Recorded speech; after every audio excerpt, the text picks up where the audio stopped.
Today we will hear statements by the honourable members for the District of St. George's Umber, Terra Nova, Stephenville Port-au-Port, St. John's Centre, Topsail Paradise, and also St. John's Centre with leave.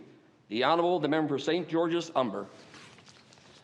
Speaker, recently I attended an event in Stephenville to celebrate the 50th anniversary of the auxiliary to the Sir Thomas Roddick Hospital. The first meeting of the STRH auxiliary was held in 1972 as hospital administrator Harold Wells and several community leaders came together to form this organization. Since these volunteers have fundraised approximately $285,000 for the hospital. This group of volunteers operates the gift shop at the hospital, which not only generates funds, but also provides a service for the patients and the staff. In 1993, the auxiliary branched out to Bay St. George South and formed the Three River branch in the fine community of Jeffreys, where donations are made to the Jeffreys Clinic as well as the hospital in Stephenville. Over the years, the auxiliary were involved in providing lunches, organizing social activities, providing pajamas and other items for patients who came to the hospital. They also provided a quiet room and a kitchen area for family visiting loved ones. In closing, Mr. Speaker, I ask all members of the House to join with me in commending the Sir Thomas Roddick Hospital Auxiliary for all the comfort and care they have provided to the people of the Bay St. George area. Thank you. The Honourable, the member for Terra Nova. Thank you, Mr. Speaker.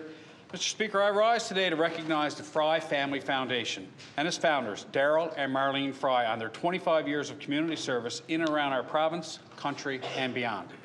The foundation strives to provide support for the disadvantaged and support for the development of leadership skills within the student population through activities that include scholarships, entrepreneurship, community education, and social enterprise. While they have supported a wide variety of organizations such as MUN, CNA, Salvation Army, the Genesis program at the Marine Institute, and the Community Alliance, I would like to focus my appreciation today on the Foundation's contributions to a community in my district. Glovertown is a thriving community and developing tourism hub in the central region. Much of this success can be attributed to the Foundation's partnership with the town of Glovertown. The Foundation has partnered on various projects in Glovertown, including the development of the Diamond House, the Art Studio, and as well as the picturesque Ken Diamond Memorial Park as their very first project. I commend this family for their generosity to the community, to the province and the country, and continued support specifically to Glovertown. Please join me in recognizing and congratulating the Fry Family Foundation for their contributions over the last 25 years.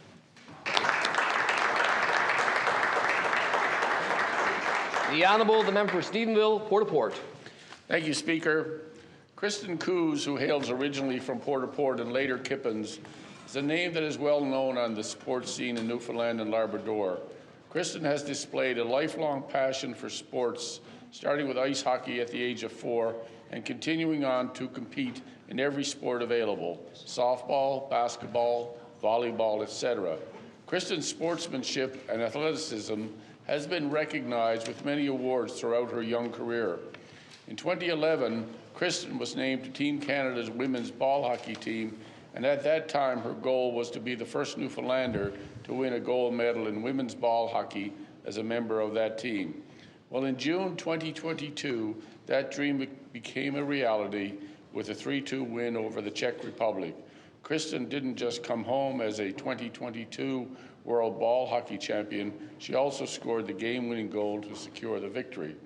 Kristen was inducted into the International Ball Hockey Hall of Fame and became the first female to do so.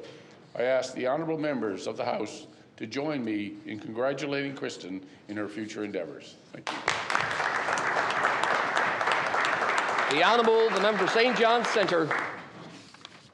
Thank you, Speaker.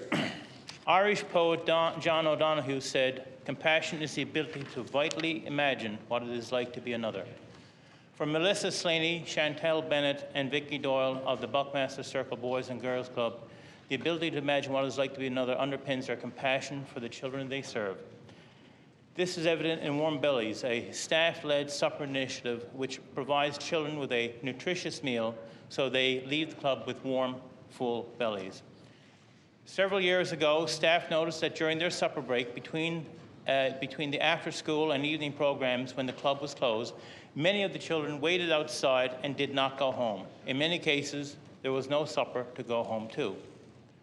They returned to the evening program hungry. The BGC didn't have the resources to provide meals. Staff brought in food from their homes so the children would have something to eat. It grew, and BGC turned to corporate donors for support. Today, Warm Bellies provides hot meals to 25+ children one night a week. And I ask members to join me in recognizing the Warm Bellies Project and the BGC staff who created it. Thank you.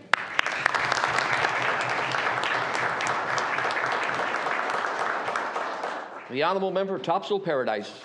Thank you, Speaker. Speaker, the World Karate and Kickboxing Commission World Championships are an annual martial arts competition where competitors from all over the world assemble to test their skills against the best of the best in a particular discipline. To be eligible to attend the World Championships, competitors must be selected to represent their country by the respective national team president by competing either at national champions, training camps, or a series of regional tournaments. Back in May, Emily Power traveled to the World Karate and Kickboxing Commission National Championships in Ottawa and secured a spot on Team Canada. Earlier this month, she traveled to Killarney, Ireland for the World Karate Championships, along with 6 other athletes from Newfoundland. Emily did very good on point and continuous sparring events, earning her 3 gold medals and 1 silver medal. In total, the athletes returned home with 20 medals, including 5 world titles. Speaker, the performance of Emily and that of her Team Canada friends was outstanding. And I am very proud to rise and to extend congratulations to 16-year-old Emily Power, 3-time world champion and from Topsail Paradise. And I wish her all continued success.